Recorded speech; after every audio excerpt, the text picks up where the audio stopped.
تو ابن سیرین نے جواب دیا کہ میں نے اس سے آیت اس لیے نہیں سنی کہ یہ بد عقیدہ شخص تھا، یہ کوئی ایسی آیت بتا دیتا کہ اس سے میرا عقیدہ خراب ہو جاتا، لعنت اللہ علی الکاذبین، اگر کسی کا یہ عقیدہ ہے نا کہ قرآن کی آیت سے میرا عقیدہ خراب ہوتا ہے تو اس کا عقیدہ بعد میں خراب ہوگا، وہ پہلے ہی بد عقیدہ ہو چکا ہوا ہے، اگر کسی کا یہ عقیدہ ہے۔ یہ ہے کہ نہیں ایسا؟ یا کوئی کہ جی کسی صحیح حدیث کو سننے کی وجہ سے میرا عقیدہ خراب ہو جاتا ہے، تو وہ اس کا عقیدہ خراب ہو چکا، قرآن کی آیت سننے سے پہلے ہی وہ بد عقیدہ ہو چکا۔ تو ان کا جی میں نے حدیث اس لیے نہیں سنی کہ ہو سکتا ہے وہ ایسی حدیث بیان کرے جو یعنی میں آج دے سامنے چڑھے میرے مسلک دے خلاف ہوئے تھے اور پھر منو منی نہ پہ جائے۔ جس طرح میں کہہ رہا نا وہ بریلوی دیوبندی کہہ رہے ہیں کہ کوئی رفع الیدین دی حدیث کو دکھا دے بخاری مسلم تو، اور کئی لوگ ہیں ان کو جب دکھانے لگا کہہ رہے ہیں نہیں ہم نے نہیں دیکھنی، ایسے بھی کر لیتے ہیں بات، ایسے بھی کر لیتے ہیں نہیں دیکھنی جی، پھر عمل کرنا پڑ جائے گا۔ تو بیماری تو ایک ہی ہے، چاہے وہ آج کے خلف میں ہو یا پرانے سلف میں ہو، خلف کہتے ہیں بعد میں آنے والے لوگ، سلف ہو۔ اب ابن سیرین کو چھوٹے بندے رحمہ اللہ، میں ان کی بڑی عزت کرتا ہوں، لیکن علم کے میدان میں جذبات کی کوئی حیثیت نہیں ہوتی۔ یہ ادھار تھا، میرے بارے میں یہ بھی پراپوگنڈا ہوا ہے کہ یہ سلف کو گالیاں نکالتا ہے۔ اب میں بتا دیتا ہوں ان کی پبلک کو، ان کی پبلک خود پھر کہے گی ہاں جی یہ سلف تھے یا یہ بریلوی دیوبندی تھے، یہ خود فیصلہ کریں گے کہ ابن سیرین بریلوی تھے، دیوبندی تھے، یہ سلف تھے۔ یہ ہمارا یہ موقف ہے کہ اس موقف میں وہ غلط تھے، ویسے ان کی علمی خدمات اپنی جگہ۔ میرے بھائیو، یہ ابن سیرین نے جو موقف اختیار کیا، اگر یہ ہر مسلمان یہ عقیدہ اختیار کر لے کہ میں نے نہ آیت سننی ہے نہ حدیث، تو قادیانی تو ہمیشہ قادیانی مرے گا، بریلوی ہمیشہ بریلوی مرے گا، دیوبندی ہمیشہ دیوبندی مرے گا، اہل حدیث ہمیشہ اہل حدیث ہی مرے گا، اور شیعہ جو ہے وہ شیعہ ہی ہو کے مر جائے گا۔ اس کو کبھی نہیں پتا چلے گا کہ حق کون سا ہے اور باطل کون سا ہے۔ ایسا ہی ہوگا کہ نہیں؟ اور اس سے خطرناک بات آپ کو بتاؤں، الیاس قادری صاحب اگلے دن مدنی چینل پہ یہی واقعہ سنا کے اپنے مریدین کو کہہ رہے تھے بد مذہبوں سے بچے، ہمارے بزرگان دین جو ہے بد مذہبوں کی حیات اور حدیث نہیں سنا کرتے تھے۔ اے انہیں پھکی دیتی اہل حدیثاں نو کہ اپنے بابے نو پوچھو تسی ابن سیرین نو کہ انہیں تہاڈے سے کیڈی بڑی مصیبت کھڑی کر دیتی ہے۔ دیا جائے۔ پہلی بات تو یہ ہے کہ اس لیکچر دینے والے نے لعنت اللہ علی الکاذبین کے لفظ کہے ہیں کہ جھوٹوں پر اللہ کی لعنت ہو۔ ہم کہتے ہیں کہ لعنت اللہ علی الکاذبین، واقعی جھوٹوں پر اللہ کی لعنت ہو۔ یہ شخص بہت بڑا جھوٹا اور مکار ہے۔ اس شخص نے جھوٹ بولا ہے امام ابن سیرین رحمہ اللہ تعالیٰ کی گستاخی کرنے کے لیے، ان پر ایک جھوٹ باندھا ہے۔ پہلے اس جھوٹ کو بے نقاب کرنے سے پہلے میں یہ بتا دوں آپ کو کہ امام ابن سیرین رحمہ اللہ تعالیٰ سے دشمنی کیا ہے، کیا وجہ بنی کہ ان کے خلاف اس شخص نے ایک جھوٹ بول کر ان سے متنفر کرنے کی کوشش کی۔ آئیے پہلے وہ وجہ جانتے ہیں۔ صحیح مسلم کے مقدمے میں امام مسلم رحمہ اللہ تعالیٰ نے 2 قول امام ابن سیرین رحمہ اللہ تعالیٰ کے پیش کیے ہیں۔ ایک قول یہ ہے کہ ان ھذا العلم دین فانظروا عمن تأخذون دینکم۔ امام ابن سیرین رحمہ اللہ تعالیٰ اہل سنت کے بہت بڑے امام تھے۔ اہل بدعت سے بہت سخت ان کو نفرت تھی۔ اہل سنت سے ان کی محبت کا اندازہ اس سے ہوتا ہے، وہ فرماتے ہیں کہ یہ علم جو حدیث کا علم ہے یہ دین ہے، اس سے دین ثابت ہوتا ہے۔ فانظروا عمن تأخذون دینکم، لہٰذا غور کیا کرو، تفتیش کیا کرو کہ یہ اپنا دین کس سے لے رہے ہو، کسی جھوٹے سے، کسی رافضی سے، کسی بد عقیدہ شخص سے، کہیں تم یہ دین تو نہیں لے رہے۔ اور دوسرا قول ان کا امام ابن سیرین رحمہ اللہ تعالیٰ کا، وہ بھی صحیح مسلم کے مقدمے میں امام مسلم رحمہ اللہ تعالیٰ نے پیش کیا ہے، سند دونوں کی صحیح ہے۔ ابن سیرین فرماتے ہیں لم یکونوا یسألون عن الاسناد، لوگ سند کا مطالبہ نہیں کیا کرتے تھے۔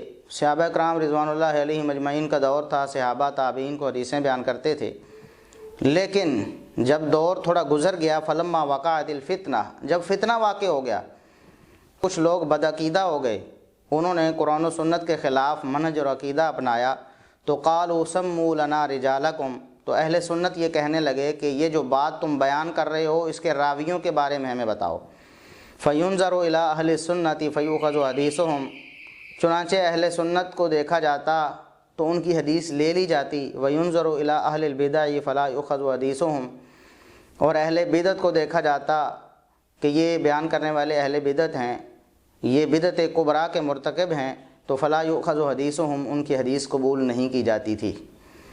یہ امام ابن سیرین رحمہ اللہ تعالی جو اہل سنت اور اہل بدعت کے درمیان لکیر کھینچ رہے ہیں، اہل سنت سے دین لینے کی بات کر رہے ہیں اور اہل بدعت سے روایات قبول نہ کرنے کی بات کر رہے ہیں۔ ظاہر ہے ایسا شخص اہل بدعت کو کیسے پسند آ سکتا ہے، لہٰذا اہل بدعت نے ان کے خلاف پروپیگنڈا شروع کر دیا ہے۔ اب وہ روایت میں آپ کے سامنے پیش کرتا ہوں جس کی بنا پر امام ابن سیرین رحمہ اللہ تعالی پر بدزبانی کی گئی، ان کو بریلوی دیوبندی قرار دیا گیا، ان کو منکر قرآن اور منکر حدیث کہنے کی سازش کی گئی۔ وہ روایت اس طرح ہے، امام دارمی رحمہ اللہ تعالی اپنی کتاب کے مقدمے میں یہ روایت پیش کرتے ہیں، کہتے ہیں اخبرنا سعید بن عامر عن اسماء بن عبید قال دخل رجلان من اصحاب الاہواء علی ابن سیرین، دو بدعتی شخص ابن سیرین رحمہ اللہ تعالی کے پاس آئے، فقال یا ابا بکر نحدثک بحدیث، انہوں نے کہا اے ابو بکر کنیت تھی امام ابن سیرین رحمہ اللہ تعالی کی، کہنے لگے ابو بکر نحدثک بحدیث، ہم تمہیں ایک حدیث سنانا چاہتے ہیں۔ قال لا، انہوں نے فرمایا نہیں، بالکل نہیں، میں تم سے حدیث نہیں سنوں گا۔ قال فنقرأ علیک آیۃ من کتاب اللہ، چلو حدیث نہیں سنتے تو ہم تمہیں اللہ کے قرآن کی ایک آیت سنانا چاہتے ہیں۔ قال لا، امام ابن سیرین رحمہ اللہ تعالی نے پھر یہی جواب دیا، نہیں میں تم سے کوئی قرآن کی آیت بھی نہیں سنوں گا، بلکہ لتقومان عنی او لاقومن، یا تو تم دونوں اٹھ کے چلے جاؤ یا میں اس مجلس سے خود اٹھ کے چلا جاتا ہوں، تم سے میں بات نہیں کروں گا۔ فخرجا، وہ دونوں چلے گئے۔ فقال بعض القوم یا ابا بکر، پھر کچھ لوگوں نے بعد میں پوچھا کہ ابو بکر یعنی ابن سیرین، وما کان علیک ان یقرأ علیک آیۃ من کتاب اللہ تعالی، آپ کو کیا حرج تھا، کیا مسئلہ تھا کہ آپ نے قرآن کی آیت نہیں سنی؟ وہ قرآن کی کوئی آیت ہی پڑھتا نا آپ کے سامنے، آپ نے سنی کیوں نہیں؟ قال انی خشیت ان یقرأ علی آیۃ فیحرفانها فیقر ذلک فی قلبی، امام ابن سیرین رحمہ اللہ تعالی نے فرمایا مجھے یہ بات کھٹکی، مجھے اس بات کا خدشہ ہوا کہ وہ قرآن کی کوئی آیت پڑھے گا، فیحرفانها، پھر وہ دونوں مل کر قرآن کی اس آیت میں تحریف کریں گے، اس کا معنی غلط سلط کر کے بیان کریں گے، فیقر ذلک فی قلبی، کہیں میرے دل میں ان کی بیان کردہ غلط تعویل بیٹھ نہ جائے اور میں کہیں راہ راست سے بہک نہ جاؤں۔ یہ بات تھی، یعنی امام ابن سیرین رحمہ اللہ تعالی نے قرآن کی آیت سے اپنا عقیدہ خراب ہونے کی بات نہیں کی، بلکہ فرمایا کہ قرآن کی آیت پڑھیں گے پھر اس میں تحریف معنوی کریں گے اور اس تحریف معنوی کی وجہ سے ہو سکتا ہے کہ میرے عقیدے میں بگاڑ آ جائے۔ اور یہ کوئی ایسی بات نہیں تھی کہ صحابہ کرام رضوان اللہ علیہم اجمعین بھی ہر وقت اپنے عقیدے کے حوالے سے، اپنے ایمان کے حوالے سے فکر مند رہتے تھے۔ صحیح مسلم کی 2750 نمبر حدیث ہے، سیدنا حنظلہ رضی اللہ تعالیٰ عنہ رسول اللہ صلی اللہ علیہ وسلم کے صحابی ہیں، سیدنا ابو بکر صدیق رضی اللہ تعالیٰ عنہ ان سے ملتے ہیں، پوچھتے ہیں حنظلہ کیا حال ہے؟ تو آگے سے حنظلہ رضی اللہ تعالیٰ عنہ جواب دیتے ہیں کہ نافق حنظلہ تو منافق ہو گیا ہے۔ ابو بکر صدیق رضی اللہ تعالیٰ عنہ استفسار کرتے ہیں کہ کیا ہوا؟ کہتے ہیں اللہ کے رسول صلی اللہ علیہ وسلم کی خدمت میں ہوتے ہیں تو بہت ایمان ہوتا ہے، ایمان کے اعلیٰ درجے پہ فائز ہوتے ہیں، نیکی تقوی کا بڑا زور ہوتا ہے، لیکن جب اپنی بیوی بچوں میں آ کر مشغول ہو جاتے ہیں تو وہ کیفیت نہیں رہتی، ایمان کی وہ کیفیت برقرار نہیں رہتی، تو میں سمجھتا ہوں کہ شاید میں منافق ہو گیا ہوں۔ تو یہ بات صحابہ کرام رضوان اللہ علیہم اجمعین اپنے ایمان کے بارے میں فکر میں رہتے تھے۔ تو اگر ایک تابعی جو صحابہ کا شاگرد ہے اگر وہ اپنے ایمان کے بارے میں فکر مند ہے تو اس میں کون سی تعجب والی بات تھی؟ اس سے ان کا بد عقیدہ ہونا کیسے ثابت ہو سکتا تھا؟ ویسے بھی امام ابن سیرین رحمہ اللہ تعالی نے ہو سکتا ہے یہ بات اپنے شاگردوں کے حوالے سے کی ہو، رشے سے اس کی بات نہ سنی ہو، قرآن کی آیت اس سے نہ سنی ہو کہ وہ قرآن کی آیت سنا کر پھر اس میں تعریف معنوی کرے گا اور میرے پاس بیٹھا ہوا کوئی شخص کہیں بہک نہ جائے۔ اس کی بہت ساری مثالیں ہیں، قرآن کریم میں اللہ تبارک و تعالیٰ فرماتے ہیں وَلَوْ أَشْرَكْتَ لَيَحْبَطَنَّ عَمَلُكَ، اے نبی اگر آپ شرک کریں گے تو آپ کے بھی عمل ضائع ہو جائیں گے۔ حالانکہ نبی اکرم صلی اللہ علیہ وسلم نے بالکل شرک تو کرنا ہی نہیں تھا، اللہ تبارک و تعالیٰ کو پہلے سے معلوم تھا، لیکن امت کو بتانے کے لیے، نبی اکرم صلی اللہ علیہ وسلم کی امت کو بتانے کے لیے اللہ تبارک و تعالیٰ نے آپ صلی اللہ علیہ وسلم کی طرف یہ بات منسوب کر دی۔ اسی طرح مشہور و معروف حدیث ہے کہ رسول اللہ صلی اللہ علیہ وسلم کے پاس ایک عورت کے بارے میں سفارش آئی کہ اس عورت کا ہاتھ نہ کاٹا جائے. اس نے چوری کی تھی، ہاتھ کاٹنے کی حد اس پر قائم ہونی تھی.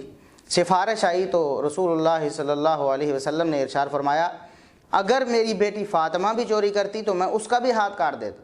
حالانکہ سیدہ فاطمہ رضی اللہ تعالیٰ عنہا کی ایسی تربیت ہی نہیں ہوئی تھی کہ وہ چوری کرتی، لیکن ایک قاعدہ اور اصول بیان کرنے کے لیے، دوسرے لوگوں کو تنبیہ کرنے کے لیے رسول اللہ صلی اللہ علیہ وسلم نے فرمایا اگر میری بیٹی فاطمہ بھی ایسا کرے اس کا بھی ہاتھ کاٹ دیا جائے گا. ایک آیت جو قرآن کریم کی میں آگے سناتا ہوں، اس کی تفسیر بھی بتاؤں گا کہ بسا اوقات بات کسی اور کی طرف منسوب ہوتی ہے لیکن مخاطب کوئی اور لوگ ہوتے ہیں.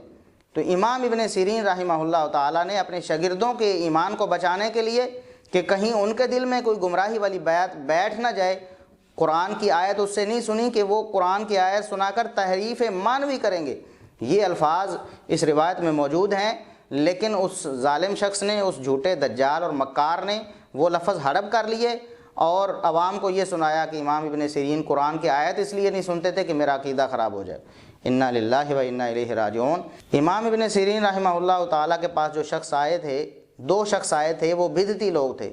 جس طرح ہمارے دور میں کوئی قادیانی ہے، وہ ہمارے پاس آ جائے اور آ کر کہے کہ ہم تمہیں اپنی جو بدعت ہے ختم نبوت کے انکار پر قرآن کی کوئی آیت سنانا چاہتے ہیں، تو میں تو کہوں گا خبردار، قرآن کی کوئی آیت تم کیسے مجھے سنانا چاہتے ہو؟ قرآن کی کسی آیت میں تو تمہاری جو ختم نبوت کے انکار والی بدعت ہے اس کا کوئی ثبوت نہیں ہے. وہ کہیں گے ہم آپ کو حدیث سنانا چاہتے ہیں جس سے مرزا غلام احمد کی کا کوئی نبوت ثابت ہوتی ہے. تو کیا کوئی مومن اور مسلمان ان سے کوئی حدیث سنے گا؟ اگر تو وہ کوئی مومن اور مسلمان یہ عقیدہ رکھ لے، یہ سمجھ لے کہ شاید ہو سکتا ہے کہ حدیث میں ان کے عقیدے کی دلیل موجود ہو، ظاہر ہے اس شخص کا تو ایمان جاتا رہا نا. تو امام ابن سیرین رحمہ اللہ تعالیٰ نے ان دو بدعتی لوگوں کی بات سننے سے اسی لیے انکار کر دیا کہ انہوں نے قرآن کی جو آیت سنانی ہے، جو حدیث سنانی ہے، اس کا غلط مفہوم بیان کرنا ہے، ورنہ صحیح مفہوم کے مطابق تو ان کی یہ بدعت ثابت ہی نہیں ہے. امام فریابی رحمہ اللہ تعالیٰ نے اپنی کتاب القدر میں یہ روایت پیش کی ہے امام ابن سیرین رحمہ اللہ تعالیٰ سے. عبداللہ بن عون رحمہ اللہ تعالیٰ بیان کرتے ہیں کہ کان محمد یرا ان هذه الآیات نازلت فی اہل الاہواء، کہ وہ فرماتے تھے کہ یہ آیت جو سورہ انعام کی آیت نمبر 68 ہے وہ اہل بدعت کے بارے میں نازل ہوئی. وہ آیت ذرا سنیں اور امام ابن سیرین رحمہ اللہ تعالیٰ کا طرز عمل دیکھیں کہ وہ قرآن کی ایک آیت پر عمل کر رہے ہیں اور یہ لوگ انہیں بدعقیدہ قرار دے رہے ہیں. وہ آیت کون سی تھی؟ یہ امام فریابی رحمہ اللہ کی کتاب القدر کی یہ روایت نمبر 377 ہے کہ وَإِذَا رَأَيْتَ الَّذِينَ يَخُوضُونَ فِي آيَاتِنَا فَأَعْرِضْ عَنْهُمْ حَتَّى يَخُوضُوا فِي حَدِيثٍ غَيْرِهِ، کہ جب آپ ایسے لوگوں کو دیکھیں جو قرآنی آیات میں تحریف کر رہے ہوں تو فَأَعْرِضْ عَنْهُمْ، پھر ان سے آپ اعراض کر لیں، ان کی بات سننے سے گریز کریں، وہاں سے اٹھ کر چلے جائیں.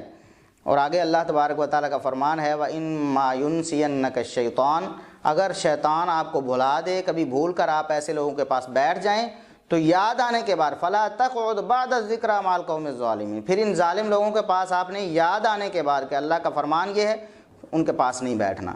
امام ابن سیرین رحمہ اللہ تعالیٰ فرماتے تھے کہ یہ آیت اہل بدعت کے بارے میں نازل ہوئی جو قرآن کی آیات میں تحریف معنوی کرتے ہیں، اس لیے ان لوگوں کے پاس بھی نہیں بیٹھنا. انہوں نے اسی لیے اس روایت میں فرمایا تھا کہ تم دونوں اٹھ کر چلے جاؤ یا میں اٹھ کر چلا جاتا ہوں، میں تمہاری بات نہیں سنوں گا کیونکہ تم قرآن کی آیات میں تعریف کرتے ہو. اب قرآن کریم کی یہ جو آیت ہے سورہ انعام کی آیت نمبر 68 ہے، اس کی تفسیر امام ابن کثیر رحمہ اللہ تعالیٰ جو بہت بڑے معروف سنی مفسر ہیں، وہ فرماتے ہیں والمراد بہذا کل فرد من احاد الامت اللہ یجلس مع المکذبین الذین یحرفون آیات اللہ ویضعونها علی غیر مواضعها. اس آیت سے ہر وہ شخص مخاطب ہے، ہر وہ شخص مراد ہے جو اس امت کا فرد ہے. محمد صلی اللہ علیہ وسلم کی امت میں سے جو شخص بھی ہے جو یہ دعویٰ کرتا ہے میں آپ کو ماننے والا ہوں، وہ اس آیت کا مخاطب ہے. اسے منع کیا گیا اللہ یجلس مع المکذبین کہ ان جھوٹے جھٹلانے والے لوگوں کے پاس نہ بیٹھے، الذین یحرفون آیات اللہ، جو قرآن کی آیات میں تحریف کرتے ہیں، ویضعونها علی غیر مواضعها، اور ان کو غلط جگہ فٹ کرنے کی کوشش کرتے ہیں، ان سے اپنی بدعت ثابت کرنے کی کوشش کرتے ہیں. تو قرآن کریم نے ایسے لوگوں کے پاس بیٹھنے سے منع کیا ہے جو لوگ قرآن کی آیات میں تحریف کرتے ہیں۔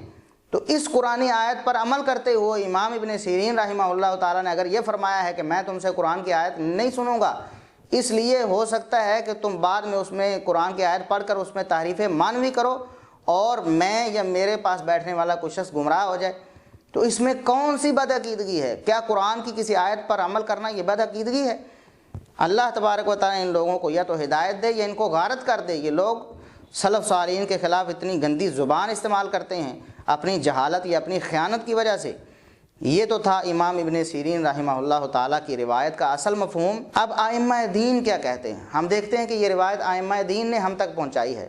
امام ابن سیرین رحمہ اللہ تعالیٰ کا یہ جو قول ہے، یہ سنن دارمی جہاں سے انہوں نے نقل کیا ہے، تو امام دارمی رحمہ اللہ تعالیٰ جو عظیم محدث ہیں، اسی طرح امام فریابی رحمہ اللہ تعالیٰ نے اس کو اپنی کتاب القدر میں، کتاب القدر میں بھی پیش کیا ہے۔ وہ ائمہ دین اس سے کیا ثابت کرنا چاہتے ہیں؟ کیا وہ سمجھتے ہیں کہ اس روایت کی بنا پر امام ابن سیرین بدعقیدہ ہو گئے تھے، یا لوگوں کو اپنا عقیدہ درست کرنے کے لیے یہ روایت سنا رہے ہیں کہ امام ابن سیرین رحمہ اللہ تعالیٰ کی اس نصیحت پر عمل کرو، اپنے عقیدے کا بچاؤ؟ اب امام دارمی رحمہ اللہ تعالیٰ نے اس کو اس باب میں اس عنوان کے تحت ذکر کیا ہے کہ باب اجتناب اہل الاہواء والبدع والخصومات، کہ اہل اہواء جو ہیں، بدعتی حضرات ہیں جو جن کا عقیدہ خراب ہو، والخصومہ اور جو محض کنفیوژن پیدا کرنے کے لیے، الجھاؤ کا شکار کرنے کے لیے بات چیت کرنا چاہتے ہوں، ان سے اجتناب کرنا ضروری ہے۔ امام ابن سیرین رحمہ اللہ تعالیٰ کا قول امام دارمی نے اس باب میں ذکر کیا ہے کہ یہ لوگ چونکہ اہل اہواء تھے، اہل بدعت تھے، اس لیے ان کے پاس بیٹھنا، ان سے قرآن کی تفسیر سننا، اس سے اجتناب کا حکم ہے۔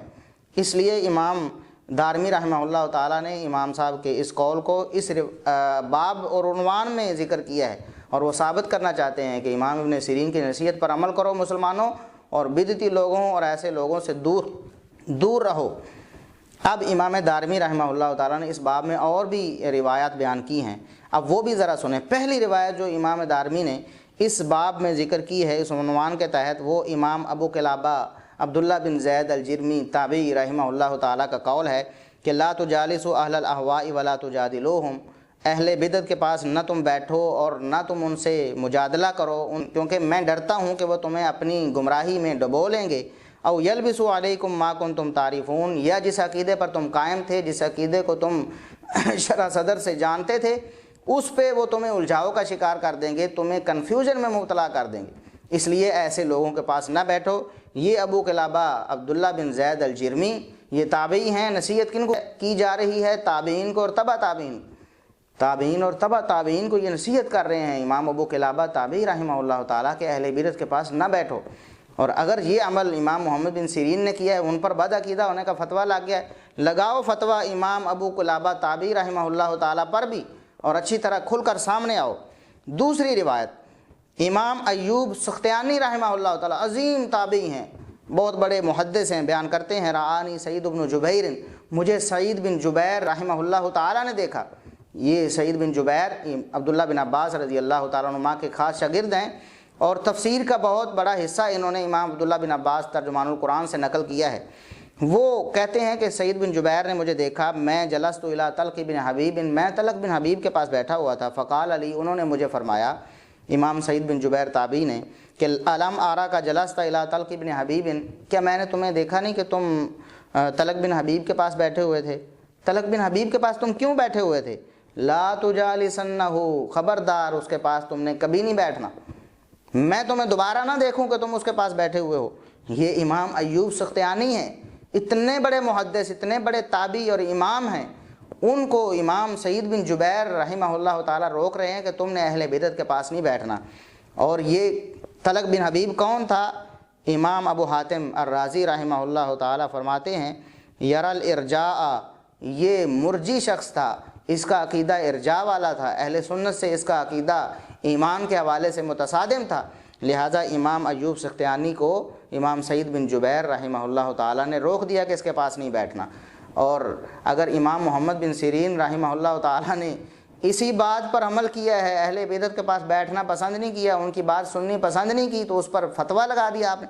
لگاؤ فتویٰ امام سعید بن جبیر رحمہ اللہ تعالیٰ پر بھی۔ تیسری روایت جو امام دارمی نے امام محمد بن سیرین کے قول سے پہلے پیش کی، یہ ساری پہلی روایتیں ہیں، ان کو چھوڑ کر یہ حضرت امام ابن سیرین پر پہنچ گئے ہیں۔ انہیں یہ معلوم نہیں ہوا کہ امام ابن سیرین کے قول سے پہلے بھی امام دارمی نے کچھ اقوال ذکر کیے ہیں، ان کے بارے میں بھی تو ذرا فتویٰ لگاتے چلے نا۔ اخبرنا سعید عن سلام ابن ابی مطیع ان رجلا من اهل الاهواء قال لایوب یا ابا بکر اسألک عن کلمہ۔ ایک بدعتی شخص نے امام ایوب سختیانی رحمہ اللہ تعالیٰ کو یہ کہا کہ ابو بکر اسألک عن کلمۃ، میں تم سے ایک لفظ پوچھنا چاہتا ہوں، ایک کلمے کے بارے میں سوال کرنا چاہتا ہوں، آپ مجھے بتائیں گے؟ یہ اس روایت کی سند بالکل صحیح ہے۔ امام ایوب سختیانی رحمہ اللہ تعالیٰ فولا، مڑ گئے، پھر گئے، اس سے منہ پھیر کے دوسری طرف چلے گئے، وہو یشیر باصبعہ ولا نصف کلمۃ، اور اپنی انگلی کے ساتھ اشارہ کر رہے تھے کہ آدھا کلمہ بھی نہیں، تم تو ایک کلمے ایک لفظ کی بات کر رہے ہو کہ مجھے بتاؤ میں پوچھ لوں، تم مجھ سے ایک کلمہ تو کیا آدھا کلمہ بھی نہیں پوچھ سکتے، تمہیں مجھ سے سوال کرنے کی اجازت نہیں ہے۔ لگاؤ امام ایوب سختیانی رحمہ اللہ تعالیٰ پر فتویٰ بھی کہ وہ کسی کو اصل مسئلہ ہی نہیں بتاتے تھے جی، جب ان سے کوئی مسئلہ پوچھا جاتا تو وہ کہتے میں بتاؤں گا ہی نہیں۔ لگاؤ فتویٰ۔ اب ذرا سیدنا عمر بن خطاب رضی اللہ تعالیٰ عنہ کا ایک واقعہ سنا کر ہم بات کو ختم کرتے ہیں، انشاءاللہ اس سے بات بالکل کھل کر سامنے آ جائے گی کہ صحابہ تابعین اور ائمہ دین کا کیا موقف تھا بدعتیوں کے بارے میں۔ فضائل الصحابہ امام احمد بن حنبل رحمہ اللہ تعالیٰ کی کتاب ہے، اس کی روایت نمبر 717 ہے، سند بالکل صحیح ہے۔ امام عمر بن خطاب رضی اللہ تعالی عنہ، خلیفہ راشد امیر المومنین سیدنا عمر بن خطاب رضی اللہ تعالی عنہ، ان کے بارے میں ہے، فقالوا، لوگوں نے کہا، امیر المومنین انا لقینا رجلا یسأل عن تعویل القرآن، ہم نے ایک ایسے شخص کو دیکھا ہے، اس سے ملاقات کی ہے جو قرآن کی آیات کی تفسیر پوچھتا ہے، کبھی کسی کو کھڑا کرتا ہے جی قرآن کی اس آیت کی کیا تفسیر ہے، قرآن کی اس آیت کا کیا مطلب ہے۔ فقال، عمر بن خطاب رضی اللہ تعالیٰ عنہ فرمانے لگے، اللہم امکنی منہ، اے اللہ تو مجھے کسی دن اس پر قادر کر دے، اے اللہ کسی دن میرے اڑیکے چڑھ جائے ہو، کبھی میرے قابو میں آ جائے ذرا وہ شخص۔ قال فبین عمر ذات یوم جالس یغدی الناس، ایک دن سیدنا عمر رضی اللہ تعالیٰ عنہ بیٹھے ہوئے تھے، لوگوں کو ناشتہ کروا رہے تھے، اذ جاءہ علیہ ثیاب و عمامۃ، وہی شخص آ گیا، اس نے سر پہ پگڑی باندھی ہوئی ہے اور آ کر سیدنا عمر بن خطاب رضی اللہ تعالیٰ عنہ کی محفل میں بیٹھ جاتا ہے۔ فغداہ، عمر بن خطاب رضی اللہ تعالیٰ عنہ اس کو ناشتہ کروایا۔ ابھی ان کو معلوم نہیں تھا کہ یہ وہی شخص ہے جس کے بارے میں نے اللہ سے دعا کی ہے کہ یا اللہ کبھی میرے قابو آئے۔ ثم اذا فارغ قال یا امیر المومنین، جب وہ ناشتے سے فارغ ہوا تو کہنے لگا، امیر المومنین والزاریات ذروا فالحاملات وقرا، مجھے اس آیت کی تفسیر تو ذرا بتائیے۔ سورہ زاریات کی پہلی 2 آیات اس نے پڑھی۔ قال عمر انت ہوا، عمر رضی اللہ تعالیٰ عنہ فرماتے ہیں کیا تو وہی ہے جس کے بارے میں مجھے لوگوں نے بتایا تھا کہ تو قرآن کی بڑی آیات کی تفسیر پوچھتا ہے؟ فمال الیہ وحسر عن ذراعہ، جب انہیں یقین ہو گیا کہ یہ وہی شخص ہے، سیدنا عمر بن خطاب رضی اللہ تعالیٰ عنہ اس کی طرف لپ کے اپنے بازو اوپر چڑھا لے، آستینیں چڑھا لیں۔ فلم یزل یجلدہ حتی ساقطت امامتہ، عمر رضی اللہ تعالیٰ عنہ اس کو کوڑے مارتے رہے، اتنے کوڑے مارے کہ اس کی پگڑی زمین پر گر گئی۔ ثم قال واحملوہ حتی تقدموہ بلادہ، فرمایا اپنے ساتھیوں کو اس کو پکڑو اور اس کے علاقے میں جا کر اس کو پھینکا۔ فلم یزل وضیعا فی قومہ حتی ہلاک، راوی بیان کرتے ہیں وہ شخص اپنی قوم میں ذلیل ہو کر رہا یہاں تک کہ اسی ذلت رسوائی کی حالت میں مر گیا۔ وکان سید قومہ، حالانکہ وہ پہلے سیدنا عمر رضی اللہ تعالیٰ عنہ کے اڑیکے چڑھنے سے پہلے وہ اپنی قوم کا سردار تھا۔ تو اب کیا کوئی رافضی اگر کہہ دے کہ عمر بن خطاب رضی اللہ تعالیٰ عنہ ایسے تھے کہ کوئی شخص قرآن کی تفسیر پوچھتا تو اس کو کوڑے مارنے لگتے، کیا کوئی شخص سیدنا عمر رضی اللہ تعالیٰ عنہ کے بارے میں زبان درازی کر سکتا ہے؟ ظاہر ہے بدعتی شخص تھا، قرآن کی تفسیر اس لیے پوچھتا تھا کہ لوگوں کو الجھائے میں ڈالے، لوگوں کے سامنے پوچھ رہا ہے عمر بن خطاب رضی اللہ تعالیٰ عنہ سے قرآن کی تفسیر۔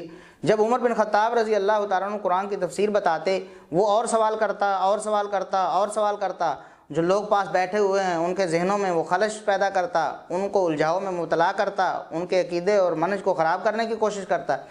عمر بن خطاب رضی اللہ تعالیٰ عنہ سمجھ گئے اور فرمایا قرآن کی تفسیر پوچھتا ہے، ذرا میں تمہیں بتاتا ہوں۔ مار مار کر کوڑے اس کی پگڑی زمین پر گرا دی۔ اور یہ فضائل الصحابہ احمد بن حنبل رحمہ اللہ تعالیٰ کی کتاب سے صحیح سند کے ساتھ سیدنا عمر بن خطاب رضی اللہ تعالیٰ عنہ کا واقعہ آپ کے سامنے پیش کیا ہے۔ اب آپ خود اندازہ لگا لیں، اب کوئی اگر کہے کہ عمر بن خطاب سلف تھے یا دیوبندی بریلوی تھے، کہ دیوبندی بریلوی جناب ان سے کوئی سوال کریں تو وہ مارنے کو دوڑتے ہیں، تو دیکھو عمر بن خطاب بھی یہی کر رہے ہیں۔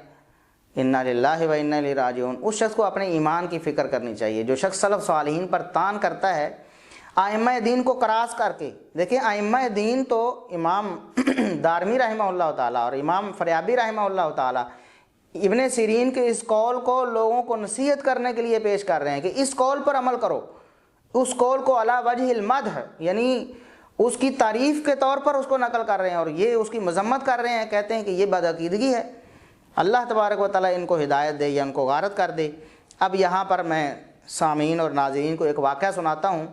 ان لوگوں کی حقیقت آپ سمجھ لیں کہ یہ لوگ لما تقولون ما لا تفعلون کی پوری عملی تصویر ہیں۔ گزشتہ سال کا واقعہ ہے کہ جہلم کی ایک اہل حدیث مسجد میں ایک علی نامی لڑکے سے ملاقات ہوئی۔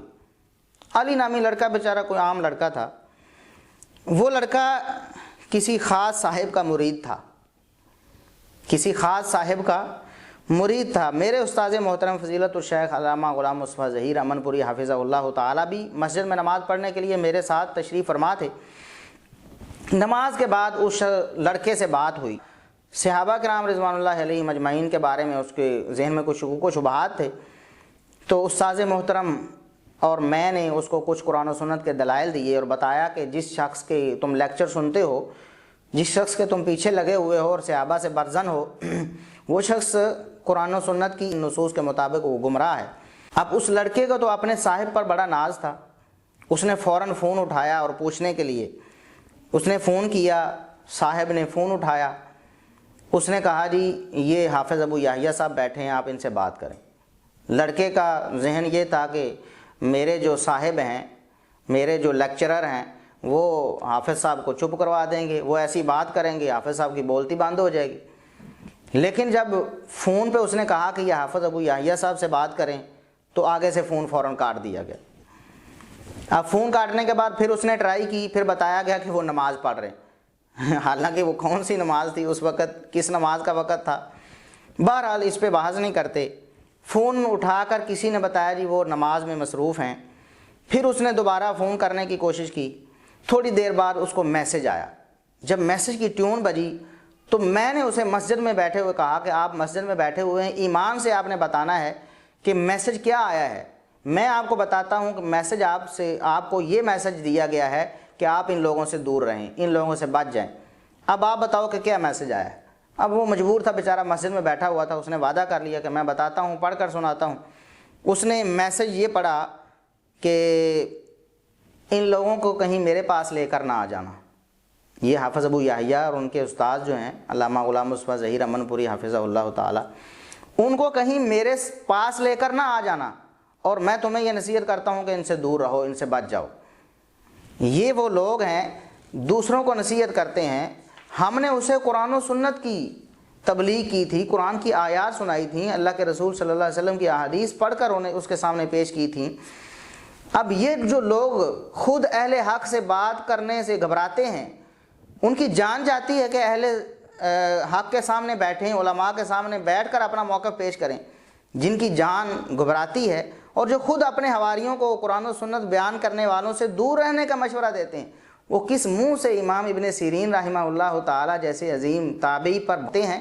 ان کو شرم کرنی چاہیے، ان کو خدا کا خوف کرنا چاہیے۔ ہم انہیں نصیحت کرتے ہیں کہ یہ تباہی و بربادی کا راستہ تم نے اختیار کر لیا ہے، سلف صالحین پر طعن و تشنیع شروع کر دی ہے، یہ ہلاکت اور بربادی ہے اور یہ جہنم کا راستہ ہے، اس سے باز آ جاؤ۔ اللہ تبارک و تعالیٰ تمہیں سمجھنے کی توفیق عطا۔ اللہ کے فضل سے ہماری ویڈیوز دیکھنے کے بعد بہت سے لوگ راہ راست پر آئے ہیں اور ہمیں میسج کرتے رہتے ہیں اور شکریہ ادا کر رہے ہیں اور بتا رہے ہیں کہ ہماری گمراہیاں دور ہو رہی ہیں، صحابہ کرام کے حوالے سے اور سلف صالحین کے حوالے سے ہمارے ذہن میں جو اشکالات ڈالے گئے تھے وہ رفع ہو رہے ہیں۔ الحمدللہ رب العالمین، یہ سارا کا سارا اللہ کا فضل ہے۔ ہم اللہ کا شکر ادا کرتے ہیں کہ جس نے ہمیں توفیق دی کہ ہم اس کے دین کے لیے ایک ادنا سی یہ خدمت سر انجام دیں۔ تو ہمارے ویڈیو چینل اہل سنت پاکستان جو یوٹیوب پر قائم کیا گیا ہے، آپ اس کو دیکھتے رہیں۔ ڈیلی موشن پر بھی اہل سنت پاکستان کے نام سے ہمارا چینل ہے، اسی طرح اہل سنت پاکستان کے نام سے فیس بک پہ پیج ہے ہمارا، ٹویٹر پہ ہمارا اکاؤنٹ اہل سنت پاکستان کے نام سے ہے۔ آپ ان پیجز کو اور ان اکاؤنٹس کو جوائن کریں، اور ہماری ویب سائٹ بھی اہل سنت pk.com وہ بھی انشاءاللہ جلد ہی لانچ ہو رہی ہے، آپ اس کو بھی دیکھیں، ساتھیوں کو ترغیب دیں۔ صحابہ کرام رضوان اللہ علیہم اجمعین اور سلف صالحین کے حوالے سے جو اشکالات ہیں وہ آپ ہمیں ای میل کر سکتے ہیں اہل سنت پاک PAAK@gmail.com پر، اور انشاءاللہ تعالی جیسے ہی مناسب وقت ہوگا، باری آئے گی اس سوال کی، ہم انشاءاللہ اس کا جواب دیں گے۔